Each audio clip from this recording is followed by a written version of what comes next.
Hello everyone, I am hoping যে সবাই safe আছো। অনেকগুলো দিন হয়ে গেল বাড়িতে, প্রায় almost 20 days I think. So in a way I am enjoying এই সময়টা। আবার কিছুটা তো বোর লাগছে, বিকজ এটাতে আমরা কেউই অভ্যস্ত নই। বাট দেন এগেইন, যেহেতু আগেও বলেছি এটা জীবন মৃত্যুর বিষয়, সো আমাদের সবাইকে কিছুটা সময় প্রোটেক্টেড থাকতে হবে, কিছুটা সময় চেষ্টা করতে হবে যাতে করে আমাদের জন্য অন্য কারোর এই রোগটা না হয়। অ্যান্ড অলসো আমার এটা মনে হচ্ছে যে খুব সুন আমরা যারা ইন্টারন্যাশনাল নিউজ অ্যান্ড সব কিছু দেখছি, উই অল নো যে খুব সুন এটা স্টেবল হবে না, রিকভার করবে না। ইট উইল টেক টাইম, সময় লাগবে নর্মাল হতে। ইভেন আজকে যদি বলে দেয় যে লকডাউন উঠে গেছে, আপনারা বেরোতে পারেন, তার মানেও এই নয় যে আমরা সবাই একদম আগের মতো ফ্রিলি বেরিয়ে যাব, পার্টি করব, কাজ করব, শুটিং করব। সেটা হবে না, because it will take time. US government, যদিও তাদের সব থেকে বাজে অবস্থা, অলরেডি তারা বলে দিয়েছে যে 12 to 18 months লাগবে মিনিমাম এটার ভ্যাকসিন আসতে। সো আমাদের সবাইকেই ধৈর্যশীল হতে হবে। এবং পাশের যে মানুষটা, একটা কথা বলে যে 10-এর লাঠি 1-এর বোঝা, সেই জিনিসটা আমার এখন খুব বেশি মনে হচ্ছে অ্যাপ্লিকেবল, আমাদের সবার জন্য প্রযোজ্য। যে 10-এর লাঠি 1-এর বোঝা আমরা সে বাংলাদেশের প্রত্যন্ত অঞ্চলের মানুষ পর্যন্ত হয়তো বা সবাই রিচ করতে পারবো না। বাট আমি আমার কাছের যে মানুষটা আছে, আমার হাতের নাগালে যে মানুষটা আছে, সেই মানুষটাকে আমি আমার যতটুকু সামর্থ্য, যার যতটুকু সামর্থ্য অনুযায়ী আমরা হেল্প করতে পারি, সেটা সবসময় নট নেসেসারিলি ফিনান্সিয়াল হতে হবে। আমি মনে প্রাণে বিশ্বাস করি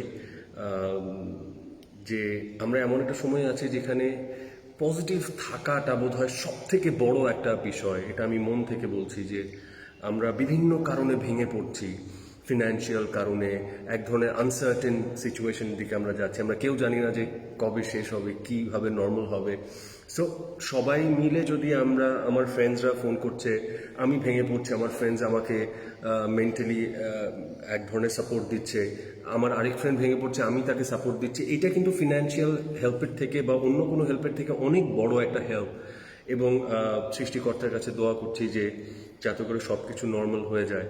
সো আর অনেস্টলি স্পিকিং, হেল্প করাটা ইজ সামথিং যেটা আপনার মন থেকে আসে। অ্যান্ড আমি এটা সত্যি বিশ্বাস করি যে এটা কাউকে দেখাবার কোনো বিষয় নয়। হেটার্স, যেহেতু আমি একজন ফর্চুনেটলি অর আনফর্চুনেটলি একজন সোশ্যাল ফিগার, সো অবভিয়াসলি আমাকে নিয়ে বা আমাদের নিয়ে কথা হবে। বাট যারা কথা বলেন তাদের প্রতি একটাই অনুরোধ থাকবে যে আপনাদের মতোই আমরা মানুষ, আমাদেরও খারাপ লাগে, আমরাও কষ্ট পাই আপনাদের কথায়, আমরা উজ্জীবিত হই আপনাদের কথায়, আমরা অনুপ্রাণিত হই আপনাদের কথায়, আবার কষ্টও পাই আপনাদের কথায়। সো এখন সময় এসছে কাঁধে কাঁধ মিলিয়ে সবাই মিলে যদি, লাইক আই সেড, 10-এর লাঠি 1-এর বোঝা, সবাই মিলে যদি একটা কমেন্ট কিন্তু করে দেয়া যায়, একটা কথা বলে দেয়া যায়। বাট আমরা কি সত্যি একজন মানুষের ভেতরটা দেখেছি, একটা মানুষের জীবনটা দেখেছি, তার হয়ে কি জীবনটা বেঁচেছি তার জীবনে? না। সো আমি বিং আ সোশ্যাল ফিগার, আমি কি করছি সেটা যদি একজন মানুষেরও আমার হেল্প হয়ে থাকে, সেটা আমার সার্থকতা। বাট সেটা আমার আপনাকে বলতে হবে না। এবং সেটা আমি সবার উদ্দেশ্যেই বলছি যে কে কাকে কিভাবে হেল্প করছে সেটা কাউকেই বোঝাতে হবে না, দেখাতে হবে না। বিকজ আমি আপনাদের প্রতি পিটি ফিল করি, খুবই মায়া হয় আপনাদেরকে নিয়ে, যারা হেটার্স আমাদেরকে নিয়ে কথা বলেন। খুবই মায়া হয় আপনাদের জন্য যে আপনারা নিজেরাও জানেন না আপনারা নিজেদেরকে কতটা স্টুপিড হিসাবে, বোকা হিসাবে বারবার প্রমাণিত করেন সবার সামনে। আজকে কেউ যদি হেল্প করছে কাউকে, সেটা যদি মানুষকে জানায়, তাহলে আপনারা বলবেন শো অফ, যে দেখিয়ে দেখিয়ে করছে। আর কেউ যদি লুকিয়ে লুকিয়ে করে, বা কেউ যদি নিজের আত্মতৃপ্তির জন্য অন্যের উপকার করে বা কোনো একটা সাহায্য করে ক্রাইসিস মোমেন্টে, সেটা মুখ দিয়ে একটা কথা বলেও হোক, সেটাকে আবার আপনারা বলেন যে আমরা কিছু করছি না। সো আপনাদের জন্য দুঃখ হয়, এবং এটাও বলতে চাই যে আপনাদের কথায় যারা হেটার্স তাদের কথায় খুব একটা কিছু যায় আসে না আমাদের, কারণ লোকের মুখ আছে, লোক কথা বলবে, সেটাই স্বাভাবিক। আর একবার আমার নিজের ফ্যামিলিতে ডক্টর আছে 4 জন, বন্ধু আছে ডাক্তার প্রায় অ্যাটলিস্ট 20 পিপল, যারা যারা ডাক্তার, যারা লিটারালি এই মুহূর্তে ফ্রন্ট লাইনে কাজ করছে। এই যে আপনারা যারা কথা বলছেন সাহায্য করো, অমুক করো, তমুক করো, আপনারা জানেন, অ্যাটলিস্ট আমি আমার এরিয়ার কথা বলছি, আপনাদের মনে হবে যে আমি অনেক ক্ষোভ থেকে বলছি, ক্ষোভ থেকে না, হয়তো কিছুটা অভিমান থেকে বলছি, যে গরিবদেরকে সাহায্য করার কথা বলছে। গরিবরা এত সাহায্য পাচ্ছে যে তারা সেই সাহায্য এখন নিয়ে বিক্রি করছে। আমার কাছে ভিডিও আছে, আমি প্রুফ দেখাতে পারবো যে গুটি কয়েক গরিব, স্পেশালি আমার এরিয়াতে, তারা এক একজন এত চাল পাচ্ছে যে তারা এখন চাল বিক্রি করছে।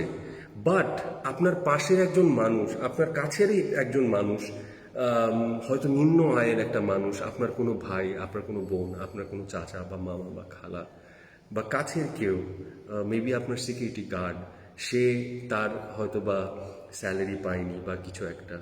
সো এরকম অসংখ্য মানুষ আছে যারা না হাত পাততে জানে, তারা শুধু না খেয়ে মরতে জানে।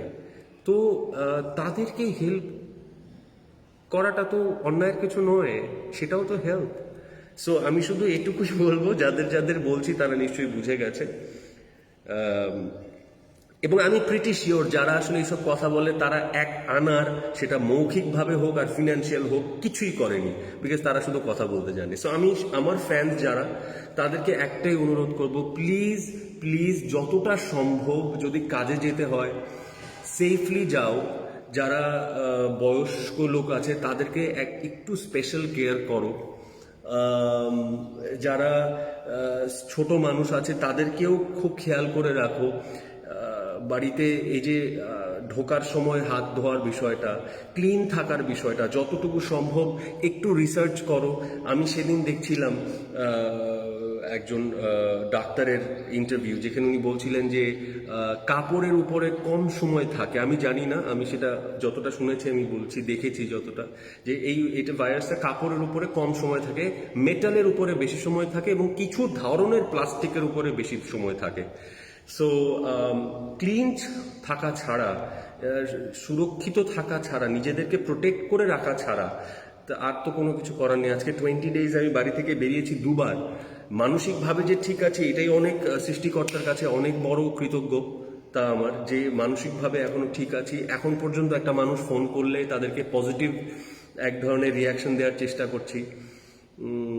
আমি দেখছি আমার আশেপাশে মানুষ, আমিও কিন্তু নিজেও ভেঙে পড়ছি, আমিও তোমাদেরই মতো আপনাদেরই মতো আমিও ভেঙে পড়ছি এভরি মোমেন্ট। বাট তাও মনে হচ্ছে যে ভেঙে পড়লে তো শেষ হয়ে যাবে। সো তারপরে উঠে দাঁড়াবার চেষ্টা করছি। এখন আজকে 20 ডেজের মধ্যে হয়তো একবার বা 2বার মিস হয়েছে আমার ফ্রি হ্যান্ড কার্ডিও। অ্যাটলিস্ট যেটা আমাকে জীবিত রাখে, যেটা আমাকে ডিপ্রেশন ফ্রি রাখে, অ্যাংজাইটি ফ্রি রাখে, আমি কিন্তু সেটা করছি।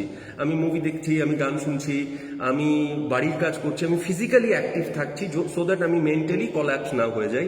আমিও তোমাদের কাছে অনুরোধ করব, ফিজিক্যালি অ্যাক্টিভ থাকো বাড়ির ভেতরেই যেভাবে পারো, তাতে করে মেন্টালি তোমরা ফ্রাস্ট্রেটেড হবে না, বিকজ দ্যাট সায়েন্স।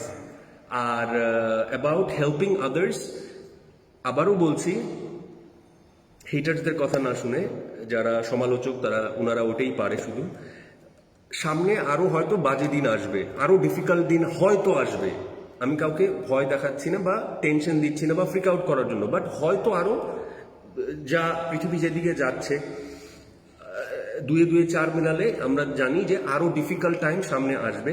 সেটার জন্য আমরা প্রস্তুত হই। এখনই লোক দেখানো হেল্প করে আমরা সোশ্যাল নেটওয়ার্কিং এ দিয়ে দিলাম যে আমরা হেল্প করছি, আর 2 দিন পরে যখন অ্যাকচুয়াল ক্রিটিক্যাল টাইম আসবে তখন কাউকে খুঁজে পাওয়া গেল না। সেটা তখন আসলে প্রমাণ দেওয়ার সময় যে কে রিয়েল হিরো অ্যাকচুয়ালি ব্যক্তি জীবনে, কে আসলে নায়ক। সো আমি সেই দিনের জন্য অপেক্ষা করছি যখন আমাকে ফ্রন্ট লাইনে এসে কাজ করতে হবে, এবং আমি মানসিকভাবে প্রস্তুতি নিচ্ছি যে যতদিন সিচুয়েশন নর্মাল না হয় ততদিন হয়তো বা কোনো একটা সময় গিয়ে আমাকে ভলেন্টিয়ার হিসেবে কাজ করতে হবে, এবং আমি সেটার জন্য প্রস্তুত।